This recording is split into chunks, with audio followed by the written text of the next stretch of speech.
All right, welcome back to the Clemson Insider ACC Spring Media Days. Will Vandervoort, Coach Amanda Butler, the new Clemson women's basketball coach, just a month on the job, Coach. First of all, I know it's been a whirlwind for you. Tell me all that's been going on. You've hired a new staff. Tell me about all that.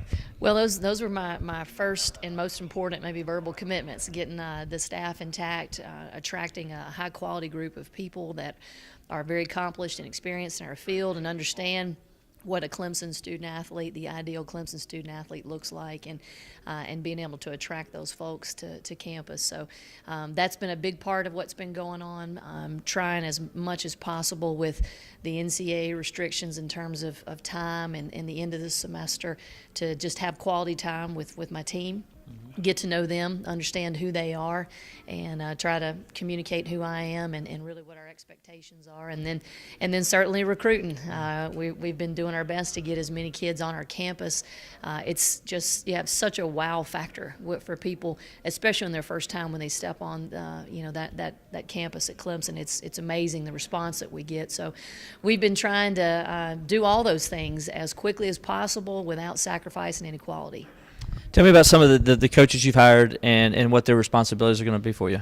Well, it's a group of well-rounded people. Shimmy Gray Miller is one of my assistants and is a nationally known recruiter, also just a fantastic mentor and a mind for the game.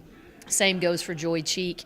Joy comes to us from Vanderbilt, and she's also an ACC standout, WNBA experience, also a national reputation as a recruiter and also on the court. And then Daniel Barber comes to us from Stetson University, very accomplished mid-major program where he's had his fingerprints have been all over their success. We've filled out our staff also with our director of operations, Shelly Greenman, our video coordinator, and Aaron Sterniker. Just a fantastic group that I'm really proud and confident. They make me confident about the work we have to do because they're workers, great reputations, and will be fantastic ambassadors for our university. Now, this is your first ACC spring meetings. Obviously, you did this a lot in the SEC.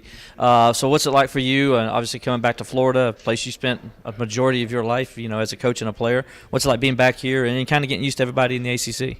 I'm telling you, it's an honor to sit in that room with those coaches. It's the best league in the country, as evidenced by the results, the RPI, the number of teams in the NCAA tournament, the eventual national champion, and so to just sit and listen and absorb a lot of the experiences, get some context of how we got to this point where we can claim all those positions, and then trying to maximize this momentum that we have going forward and making sure on a national level that we're leading.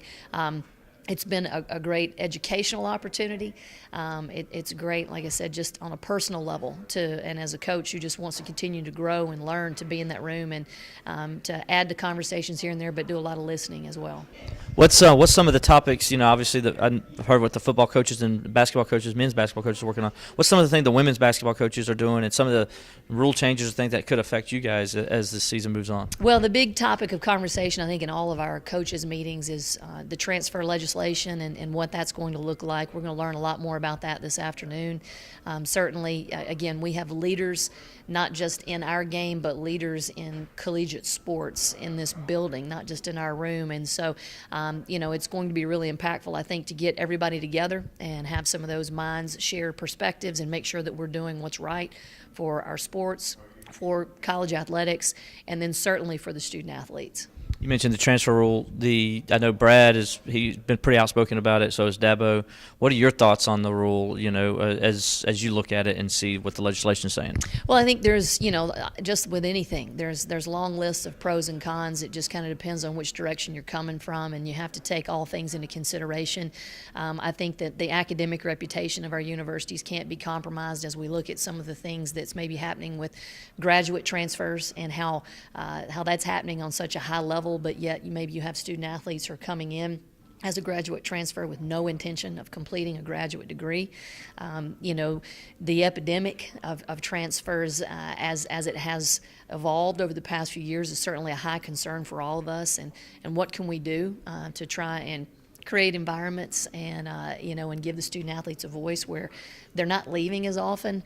At the same time, we've got to protect our programs, and I know sitting out rule, I think, would be that would maybe be a really slippery slope to to go down. But again, we have great leaders in our sport. We have great leaders in college athletics, and they need to be great leaders and make great decisions for all of those sides of that issue. Thank you, Coach, so much for talking to us. And there you have it, one of Clemson's new great leaders, Amanda Butler, new Clemson women's basketball coach with us. We'll have more from ACC Spring Meeting, so stay with us on the Clemson Insider.